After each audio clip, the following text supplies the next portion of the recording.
नमस्कार दोस्तों। तो अभी अपन शुरू करेंगे एसीएफ इन्वायरमेंट में अपनी 9वीं यूनिट का आज लास्ट लेक्चर और 9वीं यूनिट इसके साथ ही कंप्लीट हो जाएगी। तो अपन 6 यूनिट जो है वो कंप्लीट कर चुके हैं आज के वीडियो सहित। बाकी 4 यूनिट जो है वो भी अपन लगभग 1 महीने में कंप्लीट हो जाएगी अपना। इसके बाद जो यूनिट अपन लेंगे वो 6ठी यूनिट होगी। 6ठी यूनिट को अपन करेंगे। तो अभी आज जो अपना टॉपिक है वो है project tiger and status and conservation of state bird in Rajasthan. यानी राजस्थान का जो राज्य पक्षी है उसके संरक्षण के लिए क्या उपाय किए गए हैं, उसकी वर्तमान में क्या स्थिति है, इसको अपन देखेंगे। तो पहले अपन शुरू करते हैं project tiger. Project tiger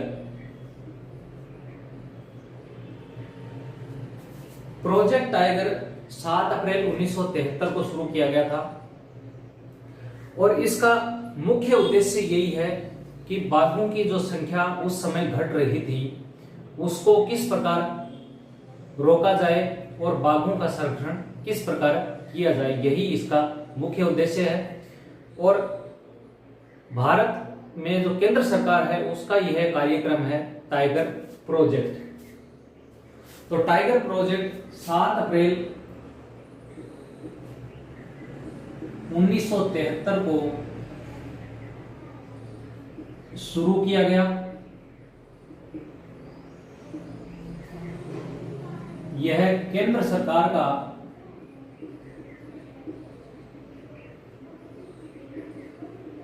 project है। इस कार्यक्रम का उद्देश्य है, यानी इस प्रोजेक्ट का उद्देश्य है बाघों की घटती संख्या को रोकना। बाघों की घटती संख्या को रोकना इस कार्यक्रम का मुख्य उद्देश्य है। 7 अप्रैल 1973 को शुरू किया गया। केंद्र सरकार द्वारा प्रायोजित यह कार्यक्रम है। भारतीय वन्य जीव संरक्षण अधिनियम 1973 के तहत यह संरक्षण कार्यक्रम शुरू किया गया और वर्तमान में यह 18 राज्यों में संचालित है और 18 राज्यों में 50 टाइगर रिजर्व वर्तमान में है। वन्य जीव संरक्षण अधिनियम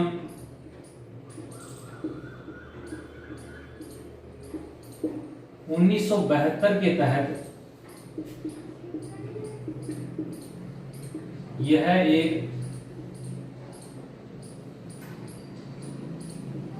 बाघ संरक्षित कार्यक्रम है।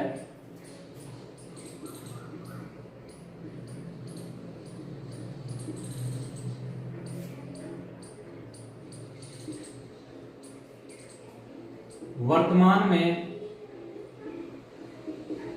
18 राज्यों के 50 टाइगर रिजर्व में यह संचालित है।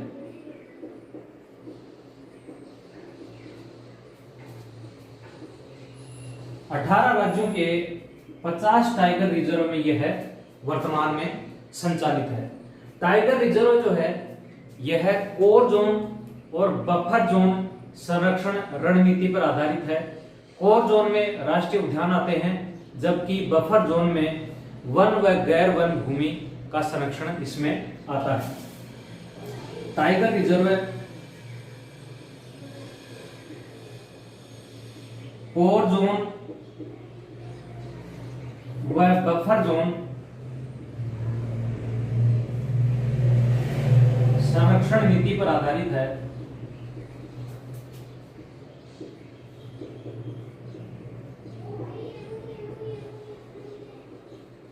संरक्षण नीति पर आधारित है। कोर जोन में राष्ट्रीय उद्यान शामिल होते हैं।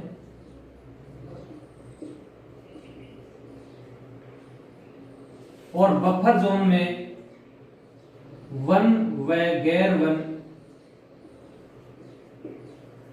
भूमि क्षेत्र इसमें शामिल होते हैं।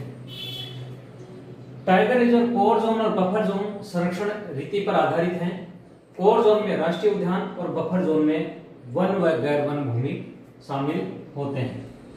7 अप्रैल 1973 को शुरू किया गया। वर्तमान में 18 राज्यों में 50 टाइगर रिजर्व संचालित हैं। वन्यजीव संरक्षण अधिनियम 1972 के तहत यह संरक्षित किया जाता है। वर्तमान में जो 50 टाइगर रिजर्व हैं उनमें जो 49वां है वो ओरांग असम में बनाया गया है 2016 में, और 50वां जो है वो कमलांग अरुणाचल प्रदेश में बनाया गया था 2016 में।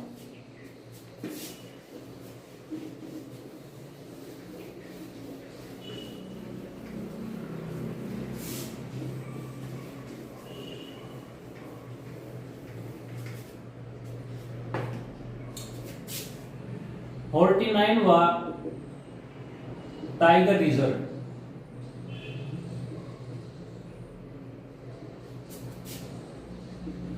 ओरांग असम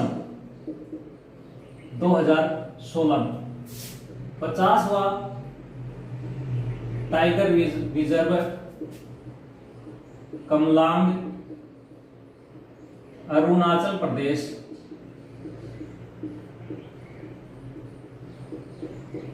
2016 में। लास्ट का याद रखना जरूरी है, लास्ट का पूछा जा सकता है। अंतिम बाघ रिजर्व जो है वो कमलांग अरुणाचल प्रदेश में स्थापित किया गया है। देश के जो 50 बाघ रिजर्व हैं वो देश के कुल भौगोलिक क्षेत्र का 2.16% कवर करते हैं और इनका क्षेत्रफल लगभग 71,027 वर्ग किलोमीटर है। देश का 2.16% भौगोलिक क्षेत्र का यह कवर करते हैं। बाघ रिजर्व जो 50 हैं उनका भौगोलिक क्षेत्रफल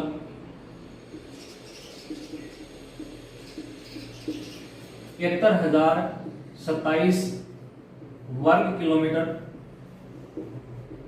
जो कि देश के कुल क्षेत्रफल का 2.16% है। टाइगर रिजर्व की जो है ये भारतीय वन्यजीव बोर्ड और WWF की अनुशंसा पर टाइगर रिजर्व शुरू किया गया। भारतीय वन्यजीव बोर्ड व WWF वर्ल्ड वाइड फंड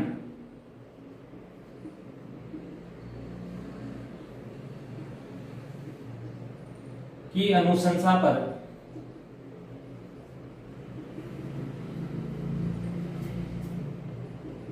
शुरू किया गया।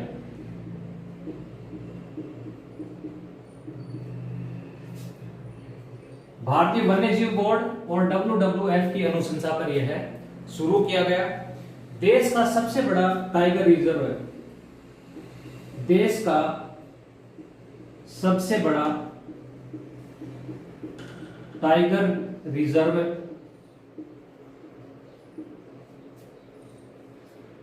जो है वो नागार्जुन टाइगर रिजर्व है। नागार्जुन टाइगर रिजर्व श्रीशैलम आंध्र प्रदेश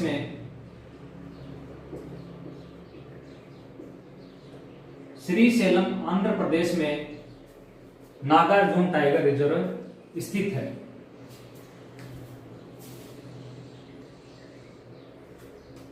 इस टाइगर रिजर्व का क्षेत्रफल 3078 वर्ग किलोमीटर है, 3078 वर्ग किलोमीटर। सबसे छोटा tiger reserve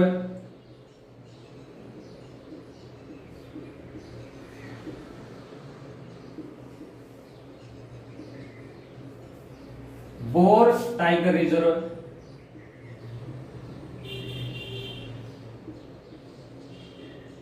bore tiger Maharashtra में है। बोर टाइगर रिजर्व महाराष्ट्र में है। तो वन्य जीव अभ्यारण्य और WWF की अनुशंसा पर टाइगर रिजर्व शुरू किया गया। सबसे बड़ा tiger reserve Nagarjun tiger reserve जो कि श्रीशैलम आंध्र प्रदेश में है। इसका क्षेत्रफल 3078 वर्ग किलोमीटर है। सबसे छोटा tiger reserve bore tiger reserve Maharashtra में। सर्वाधिक घनत्व वाला टाइगर रिजर्व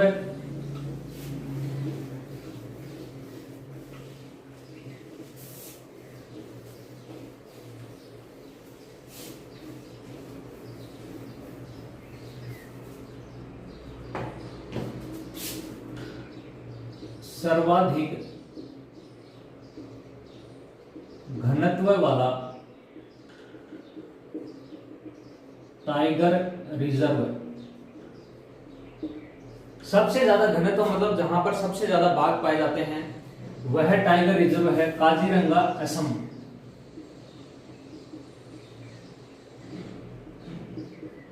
यानी क्षेत्रफल के हिसाब से घनत्व यहां पर ज्यादा है, बाकी संख्या के हिसाब से तो मध्य प्रदेश में सबसे ज्यादा टाइगर पाए जाते हैं। सर्वाधिक घनत्व वाला टाइगर रिजर्व कौन सा है? काजीरंगा असम। सर्वाधिक, ये दोनों विश्व के हैं, विश्व भारत के सर्वाधिक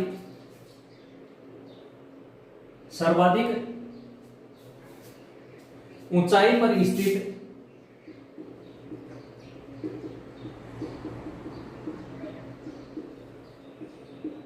tiger reserve Namdapha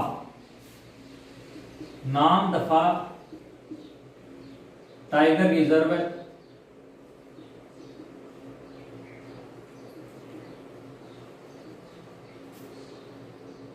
Arunachal Pradesh.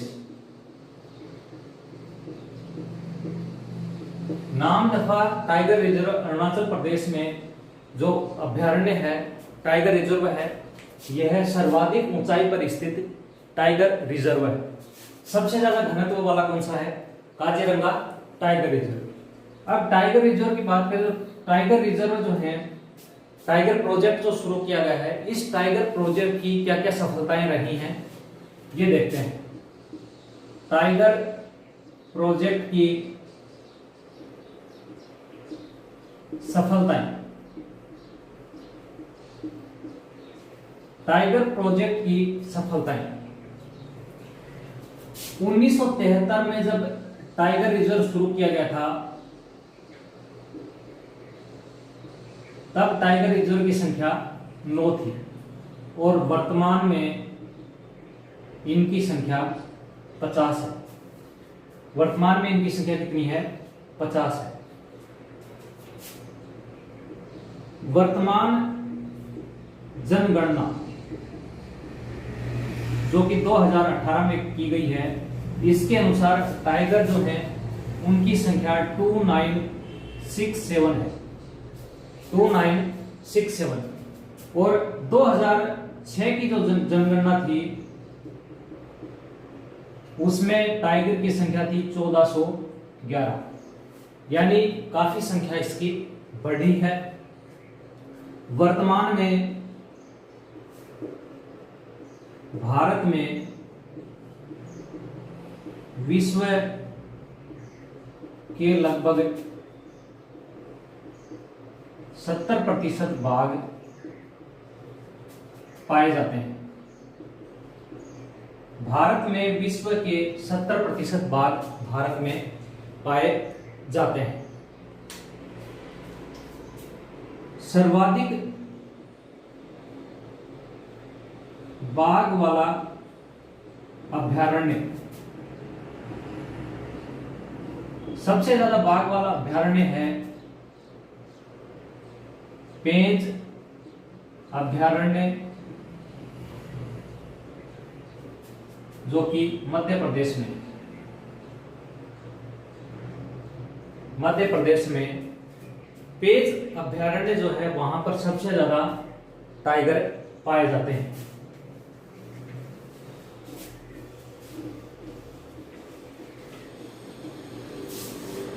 Tiger reserve के कारण ही जो सेंट पीटर्सबर्ग घोषणा पत्र था उसमें यह कहा गया था कि 2022 तक बाघों की संख्या दोगुनी करनी है, जिसको भारत ने 2010 में जो जनसंख्या थी उसकी तुलना में 2018 में ही उस टारगेट को अचीव कर लिया। और अचीव कब करना था? 2022 तक करना था, जबकि भारत ने समय से पहले ही उसको कर लिया है। सेंट पीटर्सबर्ग घोषणा पत्र जो कि 2010 में आया था, इसमें यह कहा गया था कि 2022 तक बाघों की संख्या दोगुनी करनी है। और भारत ने इस लक्ष्य को समय से पहले ही हासिल कर लिया है। भारत में वर्तमान में 2967 बाघ हैं। सबसे ज्यादा बाघ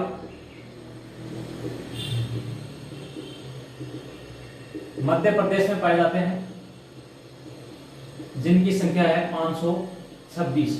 सेकंड नंबर पे कर्नाटक है, जहां पर 524 बाघ पाए जाते हैं। तो सेंट पीटर्सबर्ग की प्रतिबद्धता थी उसको भारत ने 2022 से पहले ही हासिल कर लिया, और ये हुआ टाइगर प्रोजेक्ट के कारण ही। टाइगर प्रोजेक्ट के कारण ही ऐसा संभव हो पाया। 2018 की जो जनसंख्या है उसमें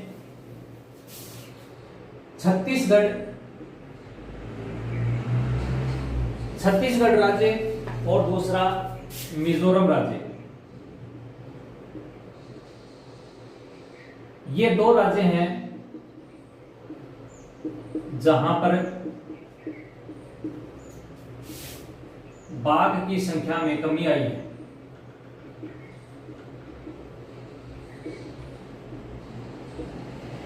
बाकी कहीं पर भी इसमें कमी नहीं आई है। सत्यमंगलम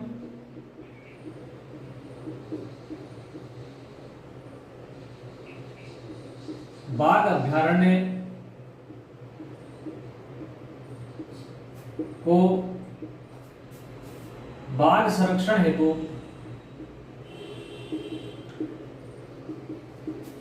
उत्कृष्टता पुरस्कार दिया गया है।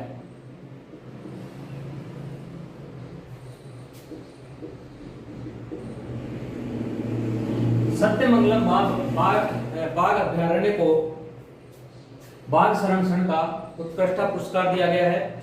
विश्व के कुल 70% बाघ भारत में पाए जाते हैं। सत्यमंगलम बाघ अभ्यारण्य जो है वो तमिलनाडु में यह स्थित है। सफेद बाघ जो है वो नंदनकानन अभ्यारण्य जो कि उड़ीसा में स्थित है, उसमें सफेद बाघ पाए जाते हैं। सफेद बाघ नंदनकानन बाघ अभ्यारण्य में पाए जाते हैं। सफेद बाघ व्हाइट टाइगर नंदनकानन बाघ अभ्यारण्य में पाए जाते हैं। मध्य प्रदेश में भी वर्तमान में एक अभ्यारण्य शुरू किया गया है जहां पर सफेद बाघ जो है वो रखे जाएंगे।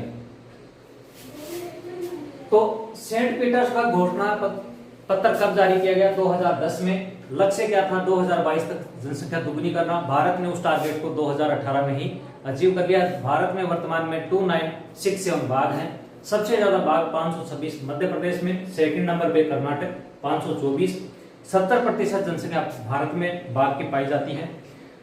और सत्यमंगलम बाघ अभ्यारण्य में सफेद जो बाघ संरक्षण हेतु इसको उत्कृष्टता पुरस्कार दिया गया है। नंदनकानन अभ्यारण्य को सफेद बाल संरक्षण के लिए माना जाता है। यहाँ पर सफेद बाल पाए जाते हैं। अब बात करते हैं एशियाई मंत्री स्तरीय सम्मेलन। एशियाई मंत्री स्तरीय सम्मेलन जो होता है यह है एशियाई क्षेत्र के देशों द्वारा आयोजित किया जाता है और बाघों के संरक्षण पर केंद्रित यह सम्मेलन है। एशियाई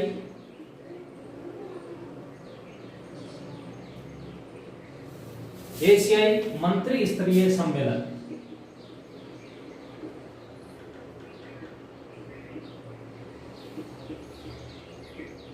इस सम्मेलन का उद्देश्य है बाघों का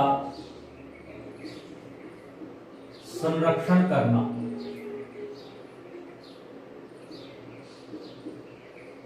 बाघों का संरक्षण करना इस सम्मेलन का मुख्य उद्देश्य है। प्रथम सम्मेलन हुआ हिन थाईलैंड में आयोजित किया गया। दूसरा सम्मेलन भूटान थिम्पू भूटान में आयोजित किया गया और तीसरा सम्मेलन भारत में आयोजित किया गया। प्रथम सम्मेलन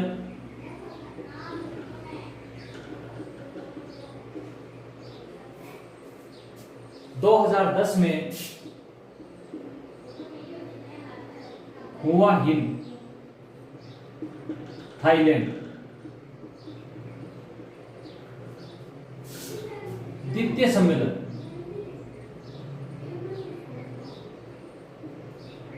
दूसरा सम्मेलन 2014 में थिम्पू भूटान। तीसरा सम्मेलन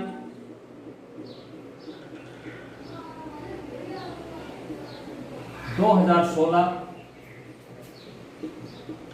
दिल्ली भारत में आयोजित किया गया।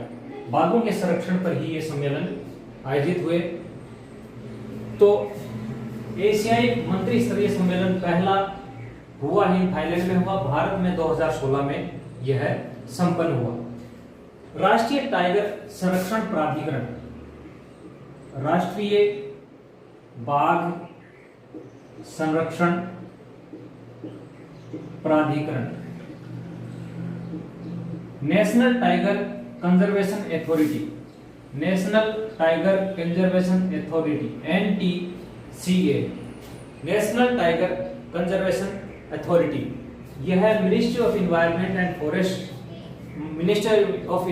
फॉरेस्ट एंड क्लाइमेट चेंज के अंतर्गत यह एक सांविधिक निकाय है और वन्यजीव संरक्षण अधिनियम 1972 के तहत यह कार्य करता है। यह प्राधिकरण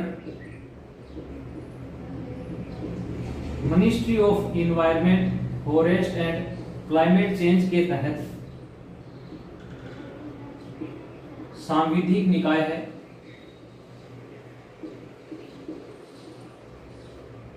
सांविधिक निकाय है। यह वन्यजीव संरक्षण अधिनियम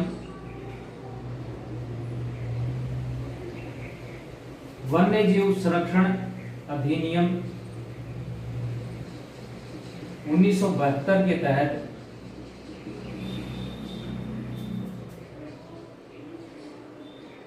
कार्य करता है। वन्यजीव संरक्षण अधिनियम 1972 के तहत कार्य करता है। NTCA के क्या कार्य हैं ये अपन देख लेते हैं। नेशनल टाइगर कंजर्वेशन अथॉरिटी, इसके कार्य national tiger conservation authority. National tiger conservation authority का कार्य है राज्यों द्वारा टाइगर कंजर्वेशन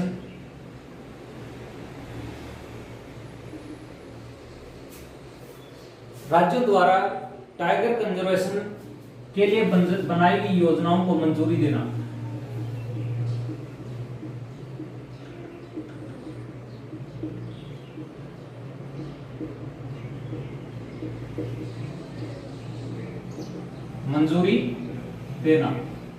पहला कार्य तो इसका यही है कि जो राज्य टाइगर कंजर्वेशन के लिए जो योजनाएं बनाते हैं उन योजनाओं को मंजूरी देने का कार्य यह NTCA करता है।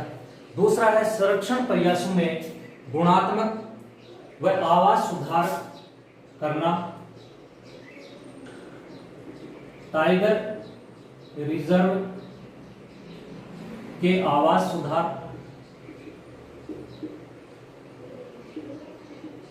आवास जो है उनमें सुधार करना और संरक्षण प्रयासों में गुणात्मक सुधार करना, संरक्षण प्रयासों में गुणात्मक सुधार।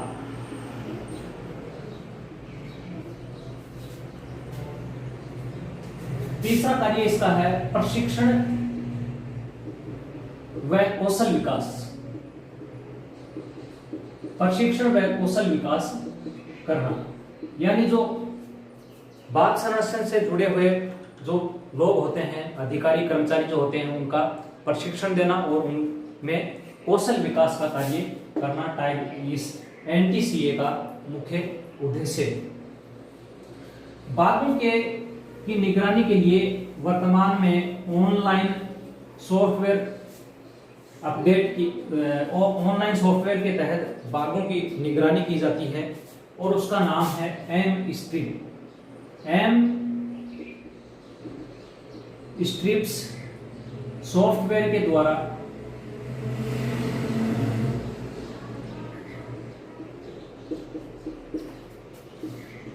बाघों की निगरानी की जाती है। एम स्ट्रिप सॉफ्टवेयर के द्वारा बाघों की निगरानी की जाती है। इसकी फुल फॉर्म है monitoring system for tiger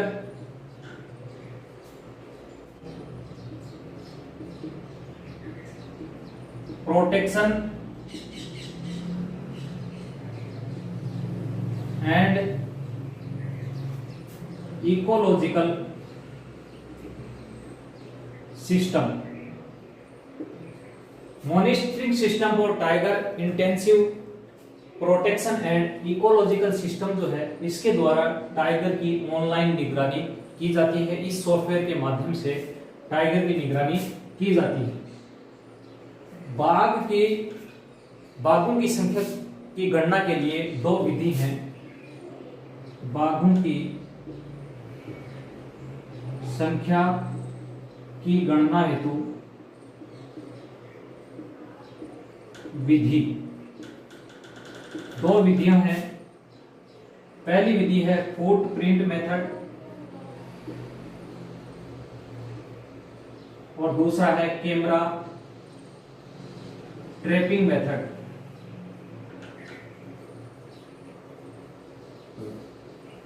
footprint method के द्वारा जो टाइगर होते हैं उनके पैरों के निशान के आधार पर उनकी बाघों की संख्या की गणना की जाती है। कैमरा ट्रैपिंग मेथड के द्वारा कैमरा फिक्स किया जाता है और उससे उनकी निगरानी की जाती है। तो ये मेथड जो है ये साइंटिफिक मेथड है, camera trapping method.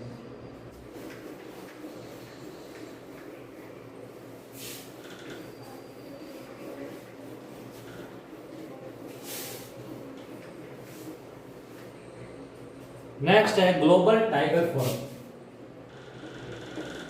Global tiger forum, global tiger forum जो है वो 1993 में वैश्विक स्तर पर बाघों के संरक्षण के लिए दिल्ली सम्मेलन में ग्लोबल टाइगर फोरम की स्थापना की गई। इसका उद्देश्य था कि विश्व के देश आपस में बाघों के संरक्षण के लिए आपस में मिलकर सहयोग करेंगे, तकनीकी का स्थानांतरण करेंगे। इसलिए ग्लोबल टाइगर फोरम शुरू की गई। तो 1993 में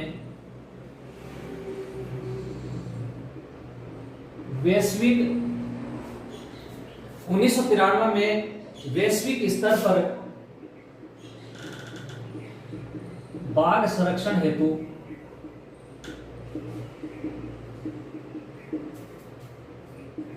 दिल्ली सम्मेलन में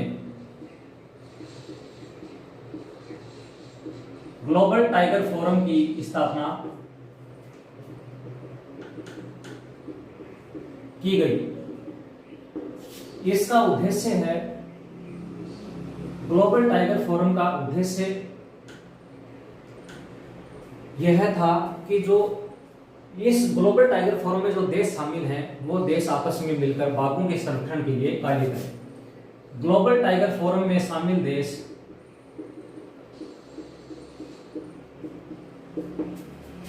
बाघों के संरक्षण हेतु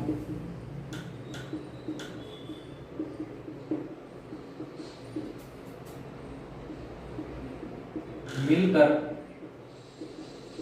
कार्य करेंगे। यही इसका मुख्य उद्देश्य था global tiger forum. Global tiger forum के द्वारा 2 प्रोजेक्ट संचालित होते हैं।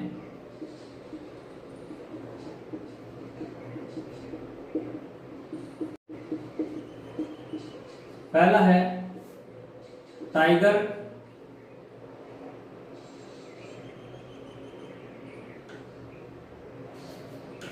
इसमें टाइगर वॉच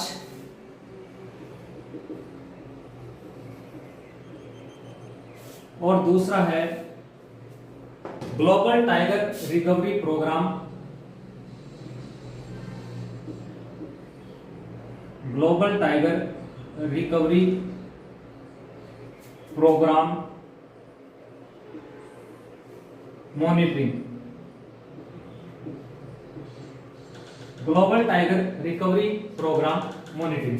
टाइगर वॉच के द्वारा जितने भी टाइगर रिजर्व हैं उनमें प्रति वर्ष उसका निरीक्षण किया जाता है। प्रति वर्ष टाइगर रिजर्व का निरीक्षण किया जाता है। और दूसरा जो global tiger recovery programme monitoring है, इसमें जो ग्लोबल टाइगर फोरम में शामिल देश हैं, शामिल देश तकनीकी सहायता करते हैं।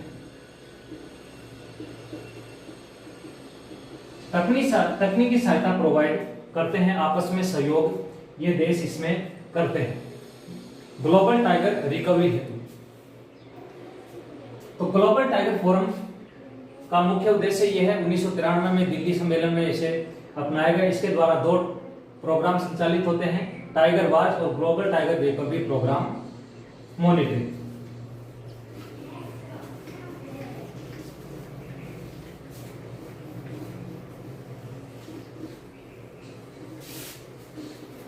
नेक्स्ट है एक्शन टाइगर योजना।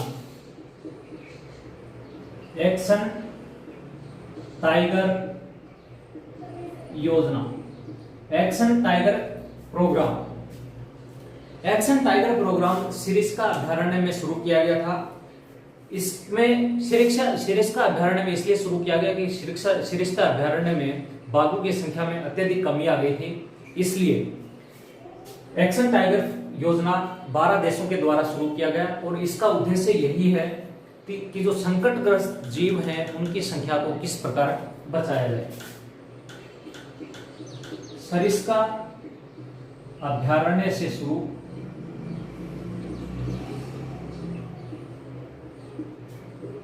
बारह देश शामिल हैं इसमें। उद्देश्य है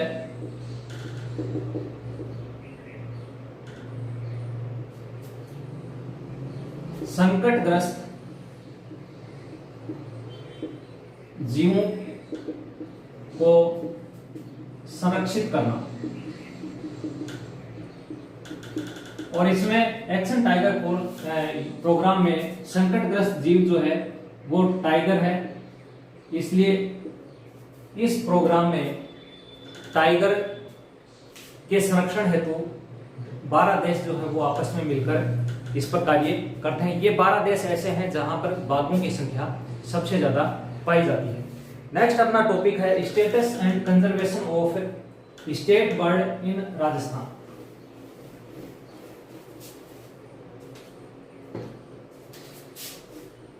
status and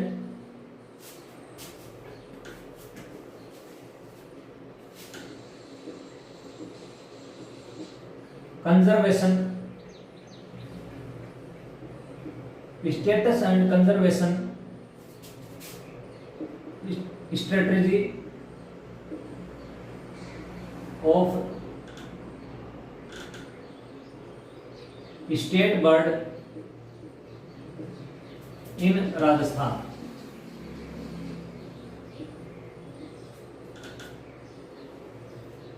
status and conservation strategy of state bird in Rajasthan. Rajasthan का जो स्टेट बर्ड है उसे उसका वैज्ञानिक नाम क्रायोटिस नाइग्रिसेंस है, जिसे रेत का तितर भी कहते हैं, धोरों का चिता भी कहते हैं, गजेला भी इसे कहते हैं। तो इसके कई नाम हैं। वैज्ञानिक नाम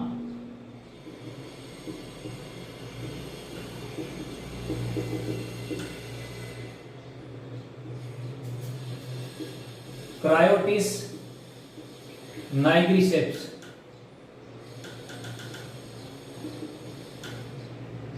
क्रायोटिस नाइग्रिसेप्स। इसे ग्रेट इंडियन बस्टर्ड भी कहते हैं, ग्रेट इंडियन बस्टर्ड। रेत का तितर,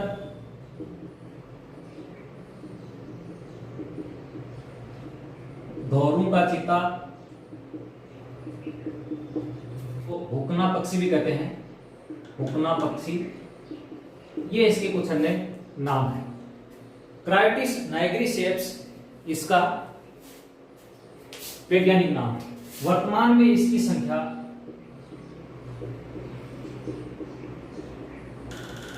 काफी कम है, 150 के आसपास इसकी संख्या वर्तमान में बची है। 21 मई 1981 को इसे राज्य पक्षी का दर्जा दिया गया।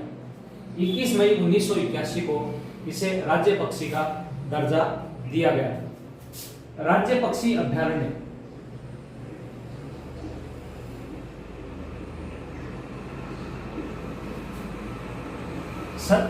इसमें राज्य पक्षी अभ्यारण्य वैसे तो राजस्थान में है, गुजरात में भी है, आपके मध्य प्रदेश, महाराष्ट्र, इनमें इसके अभ्यारण्य है। लेकिन 70% जनसंख्या राजस्थान में ही पाई जाती है।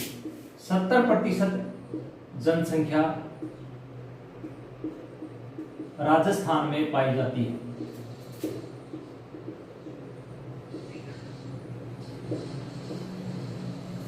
ग्रेट इंडियन बस्टर्ड जो है, ग्रेट इंडियन बस्टर्ड GIB, इसकी 70% जनसंख्या राजस्थान में पाई जाती है। और राजस्थान में जो अभ्यारण्य है उसे मरु उद्यान कहते हैं, मरु उद्यान,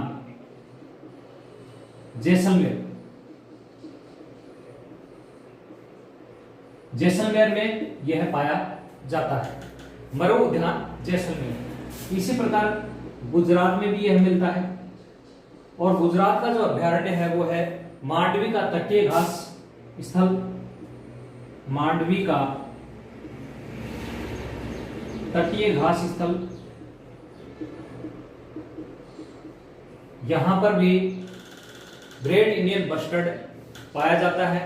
इसके अलावा नालिया अभ्यारण्य कच्छ में भी यह पाया जाता है, नालिया अभ्यारण्य कच्छ में भी यह मिलता है। मध्य प्रदेश का काकेरा अभ्यारण्य, मध्य प्रदेश का काकेरा अभ्यारण्य, काकेरा वन्य जीव अभ्यारण्य, यहां पर यह पाया जाता है। और महाराष्ट्र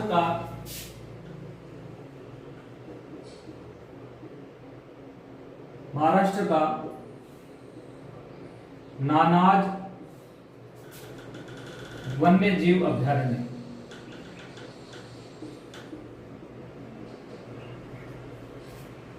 नानाज वन्य जीव अभ्यारण्य, या फिर ये घास स्थल भी है, घास स्थल, नानाज घास स्थल में ग्रेट इंडियन बस्टर्ड पाया जाता है। अब बात करते हैं इसकी संरक्षण की स्थिति की। ये तो अपन ने देख लिया वैज्ञानिक नाम क्या है। 21 मई 1981 को इसे राष्ट्रीय पक्षी का दर्जा दिया गया। 70% जनसंख्या भारत में निवास करती है। वर्तमान में इसकी संख्या 150 है। राजस्थान, गुजरात, मध्य प्रदेश और महाराष्ट्र में ये पाया जाता है। अब है इसकी संरक्षण की स्थिति।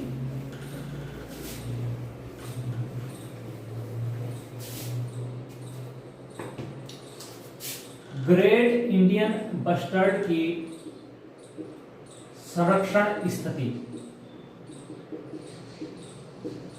ग्रेट इंडियन बस्टर्ड जो है वो वन्य जीव संरक्षण अधिनियम 1972 के तहत धारा 9C में और उसकी जो शेड्यूल फर्स्ट है उसमें यह शामिल किया गया है। वन्य जीव अभ्यारण्य संरक्षण अधिनियम वन्य जीव संरक्षण अधिनियम 1972 की धारा 9C के तहत इसकी जो अनुसूची 1 है इसमें यह शामिल किया गया है। वन्य जीव संरक्षण अधिनियम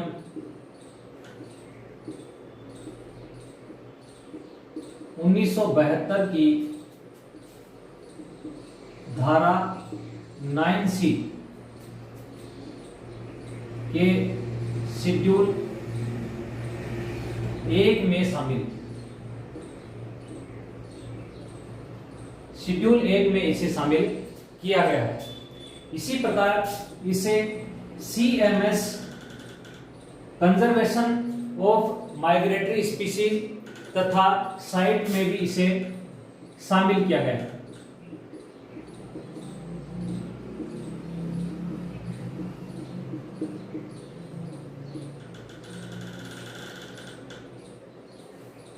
conservation of migratory species CMS conservation of migratory species conservation of migratory species. दूसरा है convention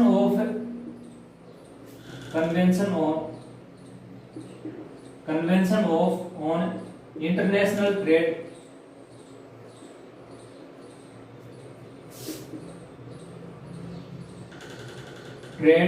of endangered flora and fauna. Convention of international trade off endangered flora and fauna में भी इसको शामिल किया गया है।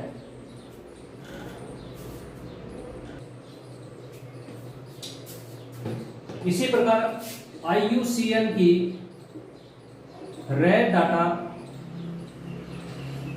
बुक में इसे गंभीर संकटग्रस्त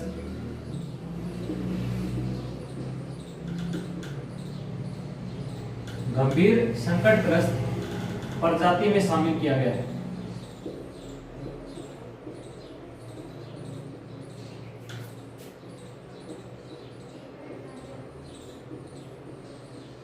IUCN की रेड डाटा बुक्स में गंभीर संकटग्रस्त प्रजाति में इसको शामिल किया गया है।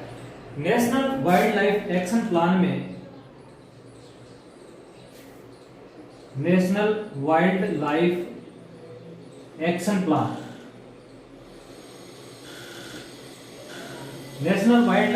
प्लान 2002 से 2016 में इसे शामिल किया गया है।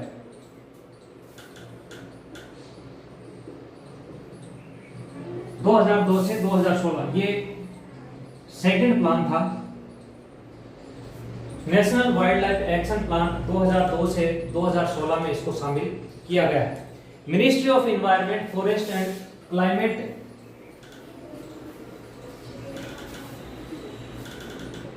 चेंज का integrated development of wildlife habitat में भी इसको शामिल किया गया है। Ministry of environment, forest and climate change के का जो प्रोग्राम है इंटीग्रेटेड डेवलपमेंट ऑफ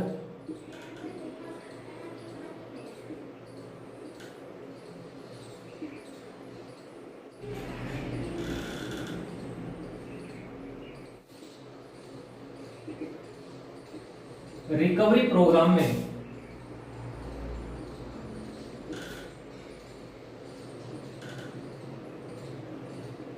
यह है शामिल है।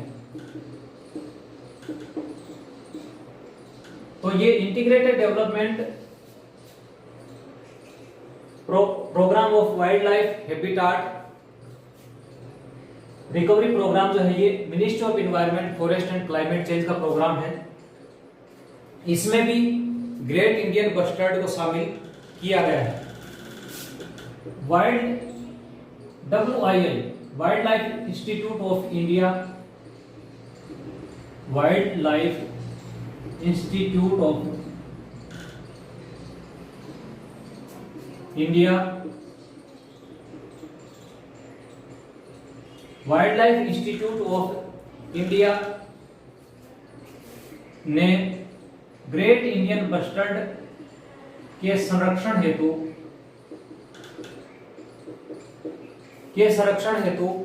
14 स्थान उपयुक्त बताए हैं। यानी 14 स्थानों पर इनका संरक्षण आसानी से किया जा सकता है, जिसमें राजस्थान का सोरसन 12 जो है वो सबसे अच्छा स्थान है जहां पर ग्रेट इंडियन बस्टर्ड का संरक्षण किया जा सकता है। जैसलमेर में गोडावण के चूचू की नर्सरी है, यानी यहां पर उसके बच्चे जो है उसको संरक्षित किया जाता है। ग्रेट इंडियन बस्टर्ड को गोडाउन भी कहते हैं।